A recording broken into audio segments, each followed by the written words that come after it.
بہت طوفان اٹھے اور کالی آندھیاں آئیں، چراغ دین احمد آج بھی جلتا ہے صدیوں سے، در آل محمد کی طرف سے جو گزرتا ہے، یہی وہ راستہ ہے جو نہیں بدلا ہے صدیوں سے۔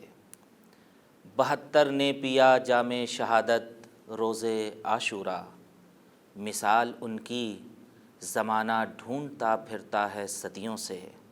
جو بن کر منتقم خون حسین ابن علی آئے، دل و جاں سے ہمیں تو انتظار اس کا ہے صدیوں سے۔ اعوذ باللہ من الشیطان الرجیم، بسم اللہ الرحمن الرحیم، وبہ نستعین وہو خیر ناصر و معین۔ اللہم صلی علی محمد وآل محمد وعجل فرجہم۔ اللہم لعن اول ظالم ظلم حق محمد وآل محمد وآخر تابع لہ علی ذلک۔ اللہم لعن قتلۃ الحسین واولادہ واصحابہ۔ اللہم صلی علی محمد وآل محمد وعجل فرجہم۔ محترم ناظرین، آپ کا میزبان سید عاصم علی باقری آپ کی خدمت میں ہدیہ سلام پیش کرتا ہے۔ یقیناً سرکار سید الشہداء حضرت ابا عبداللہ الحسین علیہ السلام کی شہادت سے مخصوص ایام کے کربناک لمحات میں آپ کی خدمت میں تعزیت اور تسلیت پیش کرتے ہیں۔ سن 1442 کا آغاز ہو رہا ہے، افق پر ہلال ماہ محرم نمودار ہو چکا ہے۔ یوں تو ہر مہینے کا ایک چاند ہوتا ہے، لیکن جو ماہ محرم کا چاند ہے اس کی مثال آپ ہے۔ جیسے ہی یہ چاند فلک پر نمودار ہوتا ہے، اپنے ساتھ غم کی سوغات لے کر آ جاتا ہے۔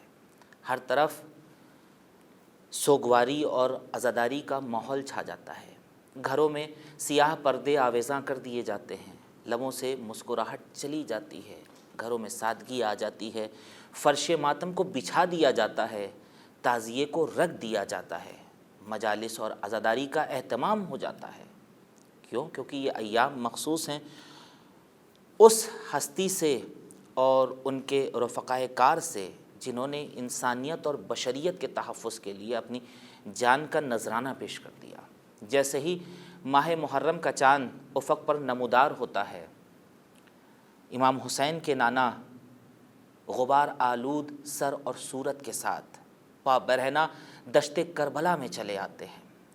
وہ کربلا کہ جہاں سے آج بھی خاک اڑ رہی ہے، وہ کربلا جہاں فرات کا پانی آج بھی اچھل رہا ہے، وہ کربلا جہاں خون کا دریا آج بھی جوش مار رہا ہے، وہ کربلا جہاں سے آج بھی حلمین کی صدا آ رہی ہے۔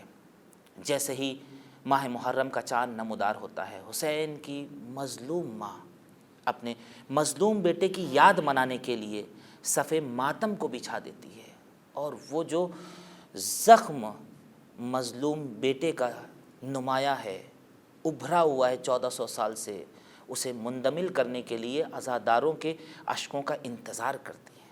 جیسے ہی اس ماہ کا چاند نمودار ہوتا ہے، حسین کے بھائی اور آپ کا خانوادہ ایسا سیلاب اپنے گریے کے ذریعے اشکوں کا جاری کر دیتا ہے کہ جس سے آج بھی ایمان کی کھیتی سبزوار ہو رہی ہے، اور ایمان کو آج بھی جس سے جلا مل رہی ہے۔ سرکار سید الشہداء نے کیوں قیام کیا؟ آپ کے قیام کے اغراض و مقاصد کیا تھے؟ علل و اسباب کیا تھے؟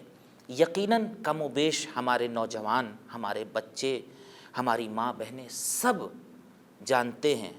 یہ عزاداری سرکار سید الشہداء کا عطیہ اور مجالس سرکار سید الشہداء کا صدقہ ہے کہ ہم جانتے ہیں کہ امام حسین نے انسانیت کے تحفظ کے لیے اپنی جان کا نذرانہ دیا۔ لیکن پھر بھی جیسے جیسے زمانہ بڑھتا جاتا ہے، ضرورت ایمانی بڑھتی چلی جاتی ہے، ہمیں ایمان کو مزید مستحکم کرنا ہے۔ لہٰذا کیا امام کی قیام کے کیا علل تھے، کیا اسباب تھے؟ امام نے قربانی جو دی اس سے کس طرح سے زمانہ آج بھی مستفیض ہو رہا ہے، امام کے کارنامے نے کیا انسانی اقدار کو اجاگر کیا، امام نے کس طرح سے شریعت محمدی کو زندہ کیا ہے، کس طرح سے قرآن کے پیغام کو باقی رکھا ہے، ان ساری باتوں پر گفتگو کرنے کے لیے ہم نے اپنے پروگرام کا جو عنوان قرار دیا ہے وہ ہے سفیر نجات۔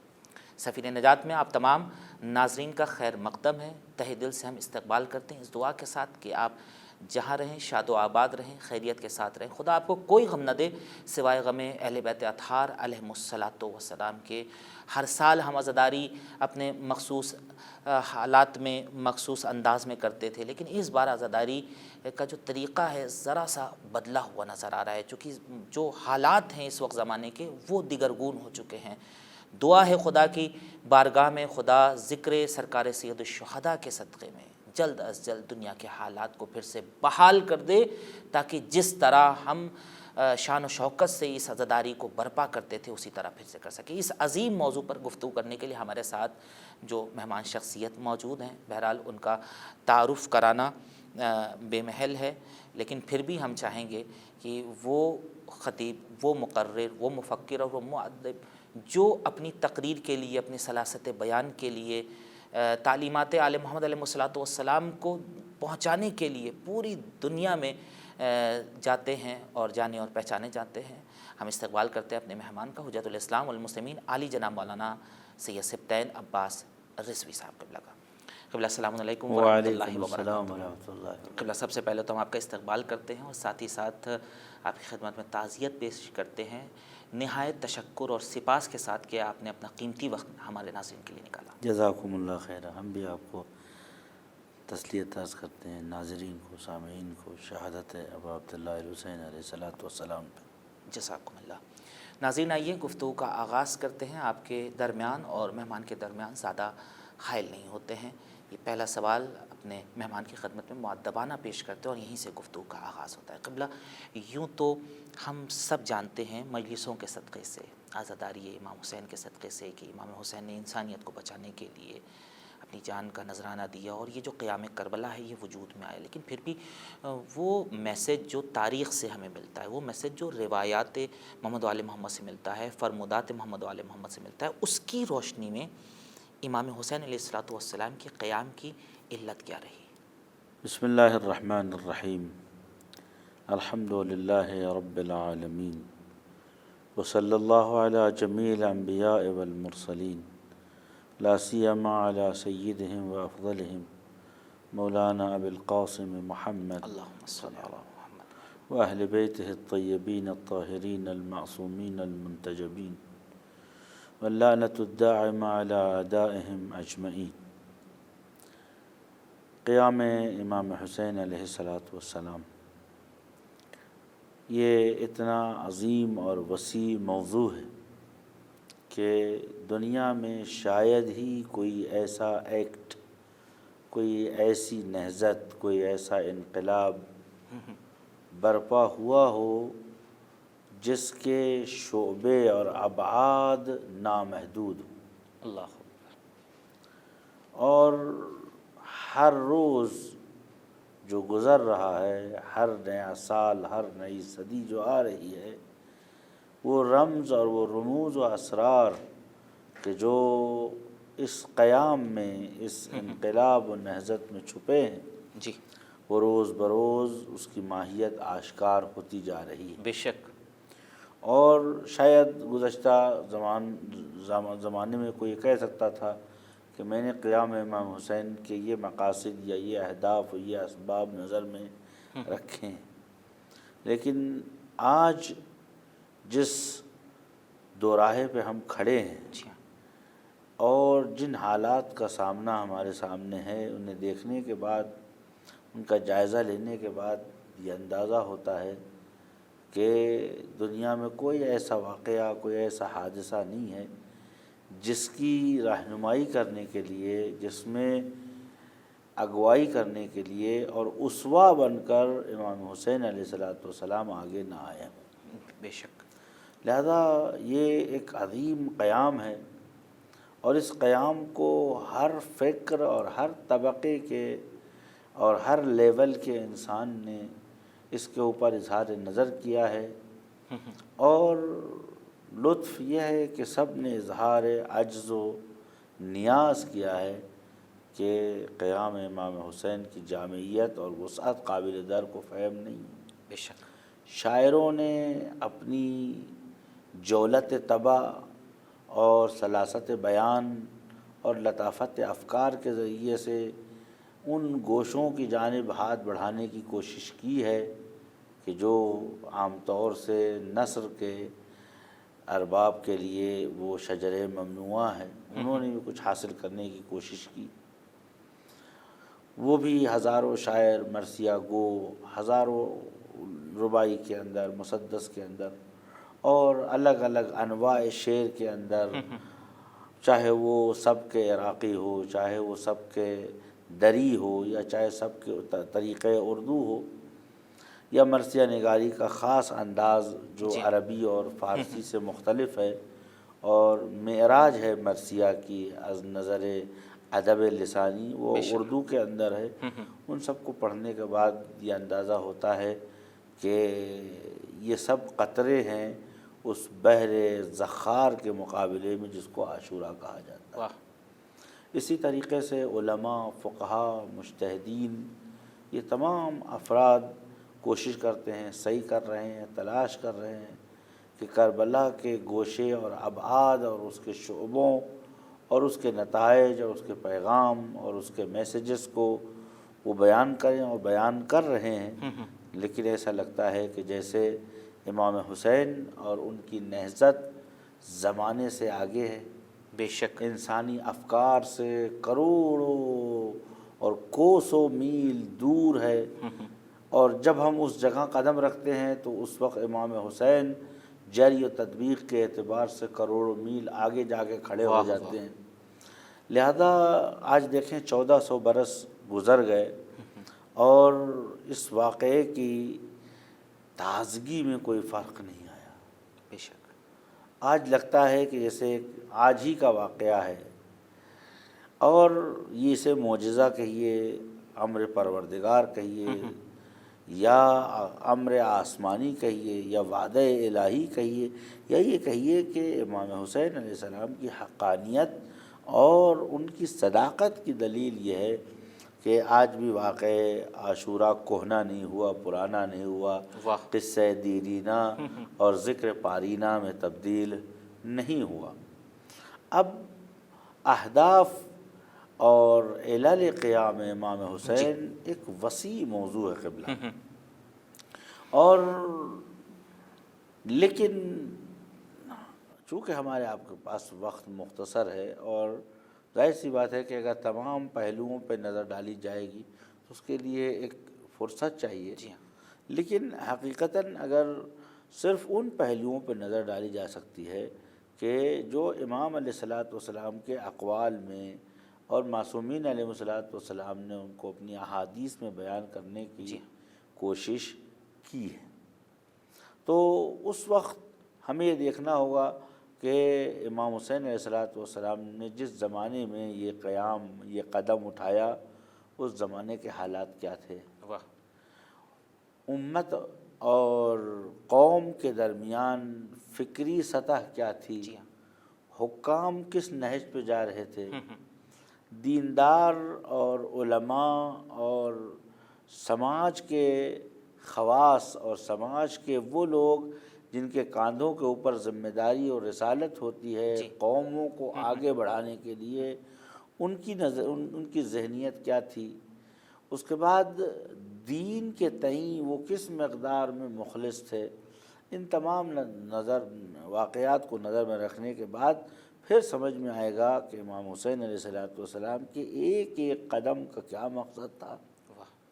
اور امام حسین علیہ الصلوۃ والسلام نے، گرچہ انسان جمع کر سکتا ہے کہ مقصد قیام امام حسین کیا ہے، لیکن وہ جو بیان کیا ہے وہ بھی ایک کلیہ ہے جسے کہا جائے۔ امام علیہ الصلوۃ والسلام نے ایک قانون اول، اصل اول بیان کر دی ہے، اب اس کو جتنا ہی اوپن کیا جائے، اس کو جتنی پرتیں اس کی ادھیڑی جائیں تو اس کے مفاہیم و معنی متعدد ہیں۔ بے شک، مثال کے طور پر دیکھیں، امام حسین علیہ الصلوۃ والسلام جس وقت مدینے سے نکل رہے تھے تو اس وقت امام حسین علیہ السلام صبح کا ہنگام تھا، اور آپ جب پشت شتر پہ سوار تھے یا پشت اسب پہ سوار تھے تو اس وقت آپ سورہ مبارک طٰہٰ کی یا وہ آیت پڑھ رہے تھے جو حضرت موسیٰ علیہ السلام کے لیے خدا کے وَخَرَجَ مِنْهَا خَائِفًا يَتَرَقَّبُ۔ سبحان اللہ۔ اب دیکھیں یہ علی الظاہر قرآن کی تلاوت ہے، لیکن ائمہ معصومین کا کوئی بھی کام بے ہدف اور بے مقصد نہیں، حکمت سے خالی نہیں ہوتا ہے، بلکہ عین حکمت ہوتا بے ہے۔ شک۔ اب یہ آیت پہلی تو خرج منہا خائفا یترقب، اول تو آپ نے آیت پڑھنے کے بعد فرمایا اور اس سے وہ باہر نکلے، یعنی شہر مصر سے حضرت موسیٰ گھبرائے ہوئے بھی تھے اور امیدوار بھی تھے۔ واہ، تو لیکن عین آیت پڑھ کے یہ بیان کی کہ یقیناً جو مقصد اور ہدف ہے وہ وہی ہے جو موسیٰ علیہ السلام کا تھا، سبحان اللہ۔ لیکن ان جناب میں اور مجھ میں فرق یہ ہے کہ خرج منہا خائفا یترقب، وہ اپنے شہر سے باہر نکلے گھبرائے ہوئے بھی تھے اور امیدوار بھی تھے، جی۔ اور میں جب نکل رہا ہوں تو انی لا اخاف الا من اللہ، واہ واہ واہ واہ، میں صرف اور صرف اپنے پروردگار کا خیال کرتا ہوں۔ لہذا جب مدینے کے سے باہر نکلے اور مسجد شجرہ کے پاس آپ نے ایک تقریر کی تو کم سے کم 1000 آدمی آپ کے ساتھ تھے۔ اب ظاہر سی بات ہے کہ ایسے حالات میں جتنے آدمی آ جائیں اتنا اچھا ہے، چونکہ آگے جو مسائل پیش آنے والے ہیں وہ خطرناک ہیں، نفری ضرورت ہے، افراد کی ضرورت ہے۔ امام علیہ السلام کہتے ہیں کہ ایک ٹیلے پہ کھڑے ہوئے آپ نے فرمایا کہ من کان موطنا نفسہ لقاء اللہ فلیرحل معنا، جو شخص بھی اپنے نفس کو خود کو تیار کر لے اللہ سے ملاقات کے لیے، اس سے پہلے فرمایا کہ من کان باذلا مہجتہ لنا، وہ آئے کہ جو اپنے خون جگر کو میرے لیے صرف کر سکتا ہو۔ واہ واہ، وہ بھی نہیں کہا کہ مثلا من بذل کا مطلب ہوتا ہے اعطاء بدون الامتنان، یعنی بذل کرے بغیر قیمت جانے ہوئے، قدر جانے ہوئے، بس دے دے، یعنی اس تسلیم کے مرحلے میں ہو کہ اپنی جان نکال کے میرے سامنے سونپنی ہے۔ وہ آئے کہ جو ہمارے اختیار میں اپنے نفس کو دے دے اور خرچ کر دے اسے، وہ معطناً، اور اس نفس کو آمادہ کیے ہوئے ہو کاہے کے لیے؟ لقاء پروردگار کے لیے۔ فلا یرحل معنا، یہ فائے جواب ہے، اس کا مطلب یہ ہوا کہ جو مرحلہ اطاعت میں تسلیم کی حد تک نہیں پہنچا ہے اسے آنے کا حق نہیں ہے میرے ساتھ۔ واہ واہ واہ واہ، دوسرے جملے میں فرمایا جس شخص کی تیاری اور آمادگی اس حد تک نہیں پہنچی ہے کہ وہ اپنی روح کو، اپنی جان کو ذریعہ بنائے، پل بنائے ملاقات الہی کے لیے، ایسا انسان میرے ساتھ نہ آئے۔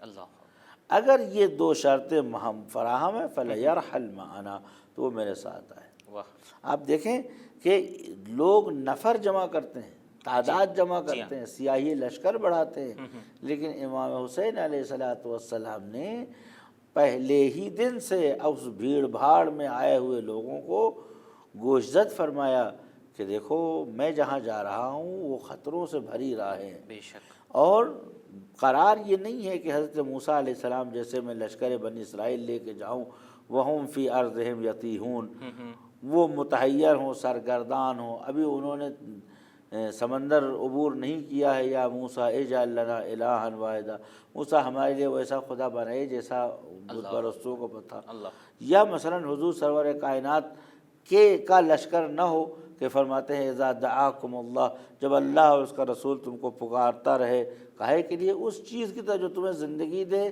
تو اس کی آواز فاستجیبوا للہ ورسول، اللہ اور اس کے رسول کی آواز پہ لبیک کو جب لوگ بھاگ رہے تھے جنگ حنین سے۔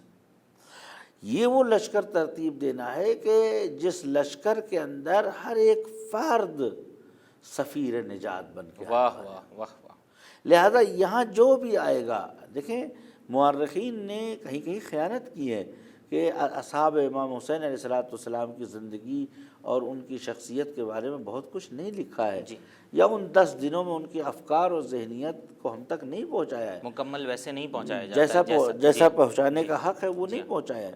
لیکن اگر کچھ ایسے نشاندہیاں ہیں جن کے ذریعے سے ہم حقائق تک پہنچ سکتے ہیں۔ آپ دیکھیں کہ امام حسین علیہ السلام فرماتے ہیں اس لشکر میں آنے والے کی پہلی شرط یہ ہے کہ وہ تسلیم محض ہو۔ سبحان اللہ۔ من کان باذلا مہجتہ فینا، ہمارے راستے کے لیے، ہمارے راستے میں، فینا یعنی ہمارے لیے، ہمارے اوپر، ہماری راہ میں، یہ دقیقاً وہی ایثار و قربانی چاہیے جو حضرت سلام اللہ علیہ فرزند ابراہیم ایام محرم ہم اس میں موجود ہیں، ذی الحج میں ابھی ہم نے ان کے لیے قربانی کی ہے، اور وہ قربانی یقیناً یادگار ہے اخلاص اور خلوص کے لیے حضرت اسماعیل سلام اللہ علیہ، کہ جب حضرت اسماعیل نے ابراہیم علیہ السلام میں بیٹا انی ارا فی المنام، میں نے خواب میں دیکھا ہے کہ اذبح، میں آپ کو ذبح کر رہا ہوں۔ فرمایا یا ابت فعل ما تؤمر، سبحان اللہ، بابا آپ انجام دیجیے جس چیز کا حکم دیا گیا ہے، آپ کو اس سے کیا غرض ہے، کس کو ذبح کر رہے ہیں، کیوں ذبح کر رہے ہیں؟ واہ واہ واہ۔ اگر آپ کو حکم دیا، اگر آپ ذبح کر رہے ہیں تو اچھا، خواب کو امر سے تعبیر کیا ہے، یہ منزل تسلیم ہے۔ یعنی جو لوگ بھی کربلا میں امام حسین علیہ السلام کے ساتھ آئیں وہ اس ذہنیت اور اس معرفت کے لوگ ہیں۔ تسلیم کی جب منزل آتی ہے تو وہاں کوئی چون اور چرا نہیں ہوتا ہے، کچھ پوچھا نہیں جاتا ہے، اصل نفع اور نقصان، فائدہ نقصان، اصلاً تسلیم یعنی تسلیم۔ کیسے دیکھیں، ایک تسخیر و تسلیم، تسخیر کی مثال کیا ہے؟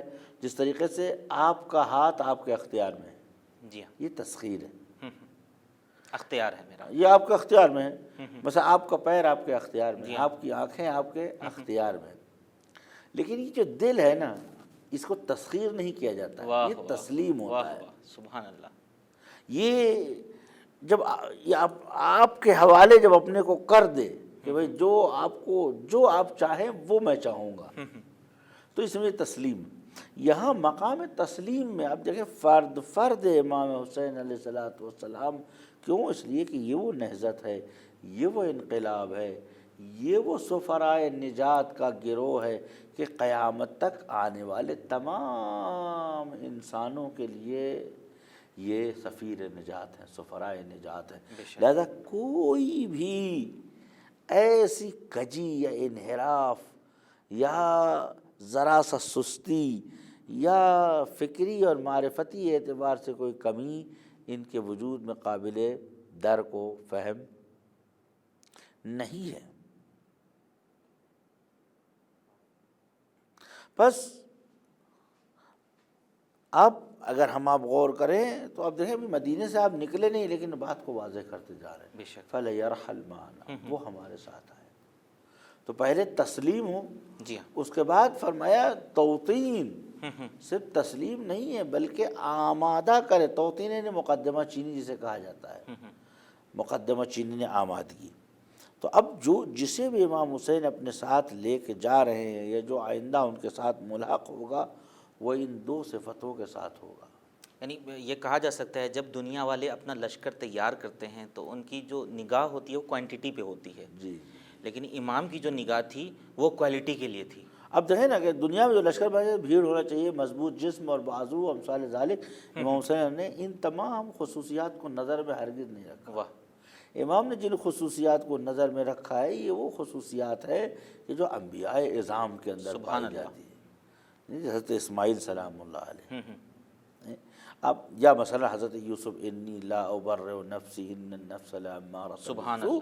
اب دیکھیں کربلا میں جتنے لوگ بھی تھے ان کو کسی بھی آپشن سے، کسی بھی ذریعے سے ان کو بہکایا نہیں جا سکتا۔ واہ واہ واہ۔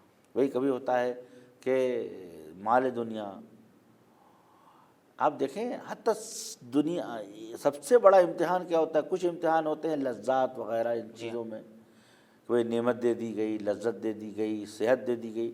کچھ ایسے امتحان ہوتے ہیں کہ سختیاں اس کے اوپر ڈالی جاتی ہیں، لیکن سختیوں کے باوجود بھی اپنے موقف سے وہ نہیں ہٹتا ہے۔ اور سختیاں مستقل بڑھتی رہتی ہیں آزمائش کے اب لیے۔ کربلا میں دیکھیں آپ، تمام لذتیں آپ کے ایک ہاں یا نہ میں ہیں۔ جی آپ نے ان تمام لذتوں کو ٹھکرا دیا، اور جیسے آپ نے ٹھکرایا، تازہ اول مصیبت ہے، پیاس، بھوک، پریشانی، مشکلات، لیکن اس کے باوجود ان میں سے کسی ایک خود قبلہ یہ پیاس، بھوک، یہ مشکلیں اگر خود مردوں کے لیے ہوں، جنگجو افراد کے لیے ہوں، مجاہدین کے لیے ہوں، تو اسے برداشت کرنا آسان ہوتا ہے، لیکن بچوں کے لیے ہوں، خواتین کے لیے ہوں، گھر کی عورتوں کے لیے ہوں، یہ اور بھی زیادہ سخت ہو جاتا ہے۔ یہ اور خطرناک مرحلہ ہے۔ لیکن کہنے کا حق مطلب یہ ہے کہ نہضت کربلا میں امام حسین علیہ الصلوۃ والسلام نے جن افراد کا انتخاب کیا ہے، ان کی دیکھیں انٹری کے لیے، ثبت نام کے لیے، داخل ہونے کے لیے، نام لکھوانے کے لیے امام حسین کے ساتھیوں کی فہرست میں پہلی شرط اساسی یہی ہے واہ، کہ انسان باذلا مہجتہ فینا، اور اس کے بعد موطنا نفسہ الی لقاء اللہ، سبحان اللہ، اپنے نفس کو آمادہ کرے لقاء لقاء اللہ کے کے لیے۔ لیے۔ واہ واہ، اب یہ دو شرطیں جب ہیں، یعنی ایک تو یہ ہے کہ ہمارے لیے تسلیم ہو، دوسرا یہ ہے کہ وہ اپنے پروردگار سے ملاقات کے قابل ہو۔ واہ، جب یہ دو شرط فلح ہے، وہ ہمارے ساتھ آئے۔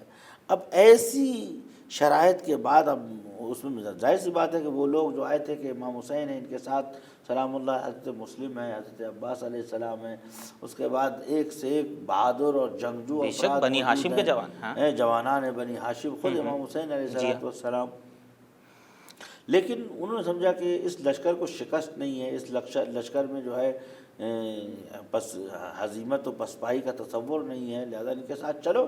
لیکن امام حسین علیہ السلام نے پہلے ہی مرحلے میں بیان کر دیا کہ یہ جنگ تاریخ بشریت کی انوکھی جنگ ہے، بے شک، ایسی جنگ تاریخ بشریت میں نہ کبھی لڑی گئی ہے اور نہ آئندہ لڑی جائے گی۔ اس لیے کہ آئندہ جنگ کا جو ایجنڈا ہے، جو موضوع ہے، وہ امام زمانہ علیہ الصلوۃ والسلام کا ہے، لیکن وہ بھی آئیں گے تو پہلے اس جنگ کربلا، اس نہضت کربلا ہی کے ذریعے سے اپنا آغاز کریں۔ الا یا اہل العالم ان جدی قتل مظلوما، الا یا اہل العالم ان جدی الحسین قتل عطشانا۔ یعنی ساری دنیا کو متوجہ کرنا چاہتے ہیں کہ بھئی یہ جو میں نہضت اور یہ انقلاب جو میں لے کے آ رہا ہوں، یہ انقلاب اسی سورج کی ایک شعاع ہے جو حسین ابن علی علیہ الصلوۃ والسلام نے کربلا میں جو ہے خلق کیا تھا۔ بس اب اگر یہ دیکھا جائے کہ امام حسین علیہ الصلوۃ والسلام کن افراد کو میدان میں لے کے آئے، یہ خود ایک بہت بڑی تحقیقی گفتگو ہے۔ لیکن کہنے کا مقصد یہ ہے کہ اس وقت بھی امام حسین جب مدینے سے نکل رہے تھے تو آیت پڑھ رہے تھے، تو موسیٰ علیہ الصلوۃ والسلام جس وقت مدینے سے یا اپنے شہر سے نکل رہے تھے، مدین کو، مصر سے مدین کو نکل رہے تھے، تو قرآن تعبیر خرج خائفا یترقب، یعنی جب آپ وہاں سے نکلے تو آپ کو خوف تھا، اور آپ امید و خوف و رجا کے درمیان تھے جی، کہ انشاءاللہ خدا مدد کرے گا، اور ظالموں سے، ظالم سے گھبرانا، ڈرنا عین حکمت و ثواب ہے، عقل کا تقاضا ہے۔ لیکن پھر لفظ خرجہ استعمال کیا، کیوں؟ اس لیے کہ میں ہرگز خائف نہیں ہوں۔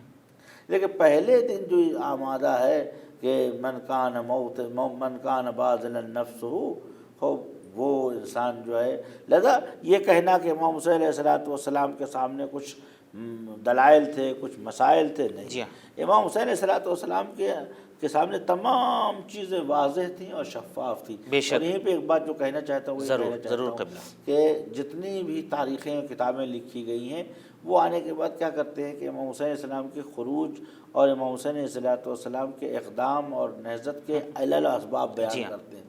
میں یہ کہتا ہوں کہ ان احادیث پر غور کرنے کے بعد بالیقین یہ کہا جا سکتا ہے قبلہ کہ یہ وہ علل و اسباب ہے کہ جو ہمارے سامنے ہیں، لیکن اس کے علاوہ ہزاروں علل و اسباب ہے جو ابھی تک ہم آپ سمجھ بھی نہیں سکے، چونکہ امام حسین کا کربلا سن 61 ہجری کی دیر نہیں ہے۔ امام حسین کا کربلا خلق عالم و آدم سے ہزاروں بے شک۔ کروڑوں سال پہلے اس کے تمام محکمات اور تمام جزیات عند اللہ مسعون و محفوظ ہے۔ بے شک، جزاکم اللہ قبلہ۔